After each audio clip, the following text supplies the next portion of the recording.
তো বর্ষ, তুমি এগুলো কি কবিতা লিখিয়েছ? এইগুলো কি তুমি লিখিয়াছ, নাকি সেই যুগের রবি সার্কেল হইতে টানিয়া আনিয়েছ? আজ পহেলা ফাল্গুনে বসন্তের আগমনী শুভেচ্ছা জ্ঞাপন করিবার চাই প্রাক্তন ব্যবসায়ী লেখক নুরুজ্জামান কাফির দুই একটা অনুকাব্য ক্ষুদ্র বিশ্লেষণ করিয়া। প্রথম কবিতার শিরোনাম প্রিয় প্রাক্তন। তুমি মনে করলেও তুমি আমার প্রিয় প্রাক্তন, তুমি নতুনভাবে দুঃখ দিলেও তুমি আমার প্রিয় প্রাক্তন, তুমি মনে না করলেও তুমি আমার প্রিয় প্রাক্তন। আমার যেমন আমার পুরা মাথাটা গোলা হয়ে গেল, চোখ মুখে আমি কিছু দেখি না। তো বর্ষ, তুমি এই 6টি লাইনের অনুকাব্যটি লিখিয়া সমাজকে কি বার্তা দিতে চাইতেছ? বোকা চন্দ্রবিন্দু চৈতা কানাগুলোরা কি এতই বোকা? না বর্ষ, না। বোকা চন্দ্রবিন্দু চৈতা কানাগুলোরা এখন সাংঘাতিকের দায়িত্ব পালন করিতেছে অসাংঘাতিকভাবে। নাটক কম করিও বর্ষ। তোমার আরও একটি অনুকাব্যের শিরোনাম ছিল চতুর্থ ব্যক্তি।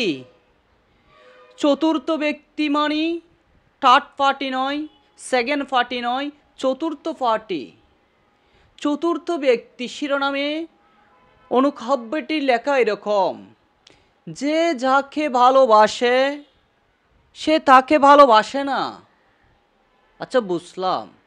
এর পরের 2 লাইনে ছিল সে তাকে ভালোবাসে সে তাকে ভালোবাসে না। এইগুলো কি? তোমার আল বালে ছোলার ডালে ভর্তি। আমার মনে হইতেছে তুমি মিনিটের পর মিনিট, ঘন্টার পর ঘন্টা, দিনের পর রাত তোমার প্রেরণ করা মেসেজের রিপ্লাই না পাইয়া তুমি সেই রাতে অযৌক্তিক দ্রব্য সেবন করিবার পর যখন তোমার আবেগ প্রলয় জাগ্রত হইল, তুমি তখন সেই ডায়েরিটা খুলিয়া লিখিতে বসিলে। যেই ডায়েরিটা তুমি বইয়ে রূপান্তর করে লেখক হইলে। তবে লেখকের লেখনীতে এক অদৃশ্য বার্তা দিয়েছে বলিয়া আমার মনে হইতেছে।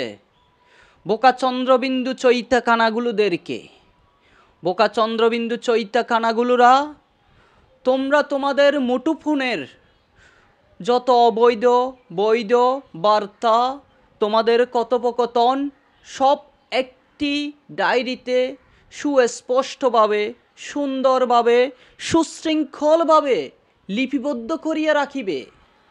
আজ আমিও হয়তো লেখক হইতে পারতাম যদি সেই সময়ের আমার আবেগ অনুভূতিগুলো একটা ডায়েরিতে কবিতার ছন্দে লিখিয়া রাখিতাম।